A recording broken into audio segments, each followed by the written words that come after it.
Huling pahayag po ni Senator Trillanes tungkol nga sa investigasyon na ginagawa ng ICC.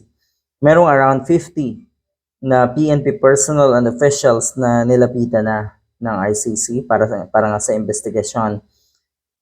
Posibleng yung ilan doon or lahat yon ay kasabwat, sangkot sa kaso, kasamang kakasuhan, at siguro ay kinausap para bigyan ng chance at posible nga na sila ay makipag-cooperate sa ginagawang investigasyon at ituro yung mga malalaking suspect, yung mga totoong salarin at may or pasimuno netong peking war on drugs na ito ni Duterte at yun nga, yung nangyaring karumal-dumal na pagpaslang sa mga inosente nating kababayan.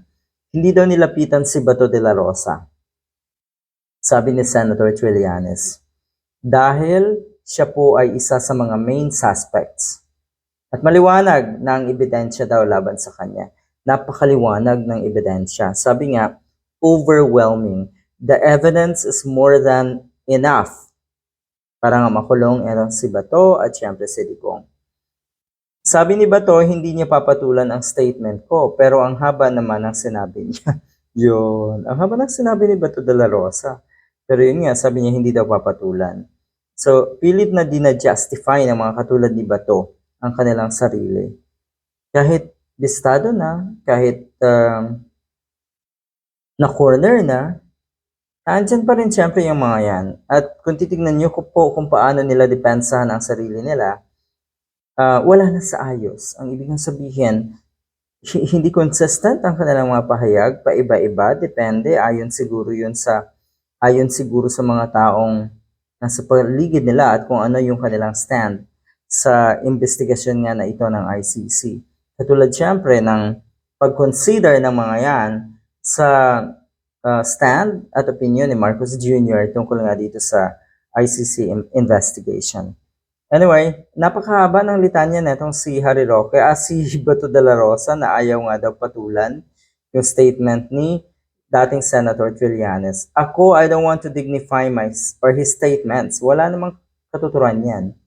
Merong latest press release yung DOJ na accordingly kakasuhan nila any government officials of any government agency that would cooperate with the ICC kung magkukonduct man ng investigation ng ICC. Kakasuhan daw ng DOJ yung mga ahensya ng ating gobyerno na makikipag-coordinate sa investigasyon nga ng ICC. Paano kaya kung ang Malacanang na mismo ang makipag-coordinate, kakasuhan din yan ng DOJ? Kaiba rin to si Bato, ano?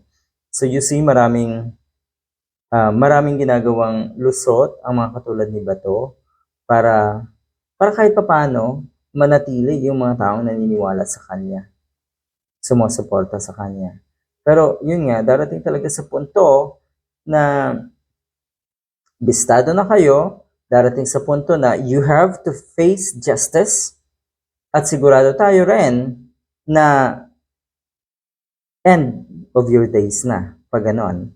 Ang ibig kong sabihin, kung sino pa man ang maniwala sa mga katulad ni Bato at Digong, even after being arrested, ay may mga saltik na po kayo na susuporta pa sa mga katulad nga netong ganitong klaseng tao. Katulad din siyempre ng pagsuporta ng ilang personalidad sa isang most wanted na sa Kibuloy. May mga saltik po yung mga taong sumusuporta diyan kay Kibuloy.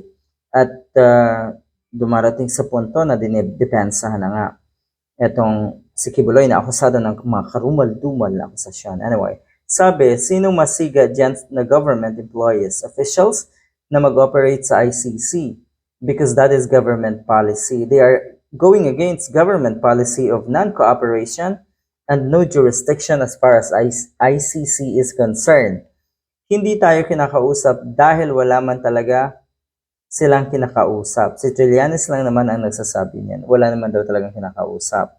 Ang ibig sabihin na si Trillanes, yung mga kinausap ay posible rin makasuhan kung hindi nga makipag-cooperate. At on the other hand, pwede rin sila siguro maging state witness sakaling sila ay, or ituro nila kung sino yung mga pwede pang isama as main suspect dito nga sa karumal-dumal na kaso na ito ng EJK. Anyway, ganyan po ang statement ni Bato de la Rosa.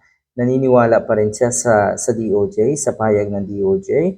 Siguro ay umaasa pa rin siya doon sa, or pinanghahawakan pa rin niya yung statement ni Marcos Jr. na hindi na nga daw ever makikipag-cooperate ang ating or ang administrasyon na si Marcos Jr. sa ICC. Sige lang, panghawakan mo yung mga statement na yan dahil katulad nung sinabi rin netong si Trillanes, hindi naman forever na nasa pwesto yung mga taong pinaniniwalaan nyo. Diba? Katulad ni Marcos Jr. at ng iba pa, hindi forever na sila ay nasa pwesto. So ngayon, posibleng dumedepensa or dumedepende kayo sa kanilang mga statement niya dahil nasa pwesto yung mga yan. Pero darating ang oras na kayo talaga ang magiging kawawa. Wala na kayong maasahan kahit kanino man na sabihin na natin tulong, sabihin na rin natin siguradong ang gobyernong ito ni Marcos Jr. ay nagkukunwari lang na kuno ay walang or hindi daw i-honor ang investigation nga ng ICC. 'Di ba? Malay mo nga nagkukunwari lang. Pero kumikilos na hindi niyo alam bato at tikong. Good luck.